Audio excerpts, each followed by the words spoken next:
महेश जी, देखिए हर साल ये खबर आती है कि पिछले कई सालों का रिकॉर्ड टूट गया।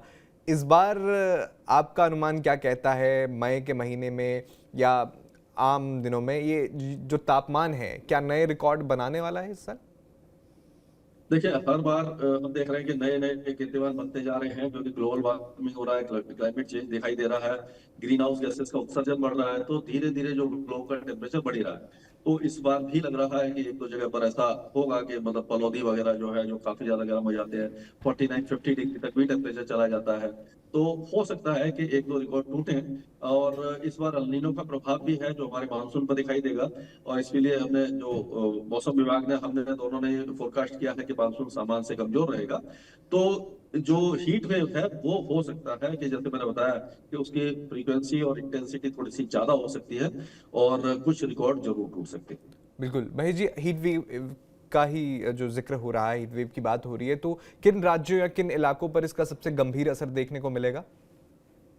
देखिए, इस समय जो टेम्परेचर है वो हीट डोम एक तरह से बना हुआ है कि जो पहले क्या होता था, उड़ीसा साइड से टेम्परेचर बढ़ते थे, उड़ीसा से बढ़ेंगे, राजस्थान गुजरात से बढ़ते थे, और फिर धीरे धीरे मध्य भारत की तरफ और उत्तर भारत की तरफ टेम्परेचर बढ़ना शुरू होते थे।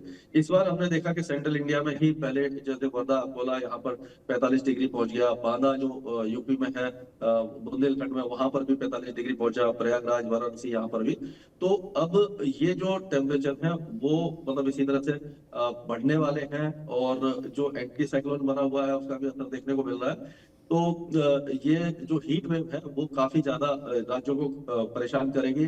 आप कह सकते हो कि दक्षिणी हरियाणा से लेकर के दिल्ली, उत्तर प्रदेश, राजस्थान, गुजरात, और सबसे ज्यादा जो गर्म होंगे वो गुजरात होगा, राजस्थान है, मध्य प्रदेश के जो दक्षिणी इलाके हो गए, आपका जो तेलंगाना है, और नॉर्थ इंटीरियर कर्नाटका वगैरह, ये सारे इलाके काफी ज्यादा, विदर्भ, मराठवाड़ा सबसे ज्यादा गर्म होंगे, और उड़ीसा के अंदरूनी इलाके। जी। बिल्कुल। इस बार एल नीनो की बहुत जो चर्चा चल रही है कि मानसून भी इस बार थोड़ा कमजोर है, वो उसके बारे में हमारे दर्शकों को जरा बताइए, क्यों इतना खतरनाक इस बार बताया जा रहा है इसे? देखिए, क्या होता है कि अल नीनो और ला नीना दो पूरे ग्लोब के एपिसोड होते हैं। जो प्रशांत महासागर, सबको मालूम है कि सबसे बड़ा एक वाटर बॉडी है पूरे विश्व में, और ये पूरे ग्लोब के जो टेम्परेचर को और मानसून वगैरह को, यानी वेदर को प्रभावित करता है। तो एक बहुत सिंपल भाषा में मैं समझाने की कोशिश करूंगा कि जो पूर्वी भूमध्य रेखीय पूर्वी प्रशांत महासागर है, वहां पर जब टेम्परेचर बढ़ने लग जाते हैं, और ट्रेड विंड जो पूर्व से पश्चिम की लिए चलती है वो कमजोर हो जाती है, तो क्या होता है कि वहां पर पूर्वी प्रशांत महासागर में तापमान बढ़ते हैं, वहां ज्यादा बादल बनते हैं, वहां ज्यादा बारिश होती है, तो पेरू और साउथ अमेरिका में मूसलाधार बारिश होती है। और अपेक्षाकृत जो सेंट्रल पैसिफिक है और वेस्टर्न पैसिफिक है, वहां पर टेम्परेचर कम हो जाते हैं। तो उसका असर हमारे मानसून पर पड़ता है, साउथ ईस्ट एशिया के, यानी कि थाईलैंड, वियतनाम, और म्यांमार, बांग्लादेश, पाकिस्तान, हिंदुस्तान, और श्रीलंका, यानी साउथ ईस्ट एशिया का मानसून कमजोर हो जाता है। तो इस बार अल्नीनो प्रभावी हो रहा है, और ऐसा लग रहा है कि बहुत ज्यादा स्ट्रॉन्ग अल्नीनो बनेगा, टेम्परेचर वहां बहुत तेजी से बढ़ेंगे। तो जून का महीना तो हमें लग रहा है कि जब मानसून आता है उस समय नॉर्मल निकलेगा, उस समय किसान वगैरह अपनी जो फसल की बुआई वगैरह कर पाएंगे। लेकिन जुलाई में थोड़ा सा स्ट्रेस आएगा, अगस्त और सितंबर में और ज्यादा मानसून कमजोर होने की संभावना दिखाई दे रही है। तो इसीलिए हमने भी यही कहा है, मौसम विभाग भी मेरे ख्याल से यही कहेगा कि किसान भाइयों से यही कहना चाहेंगे कि जो इस बार ऐसी फसल की तरफ जाए जो पानी कम ले।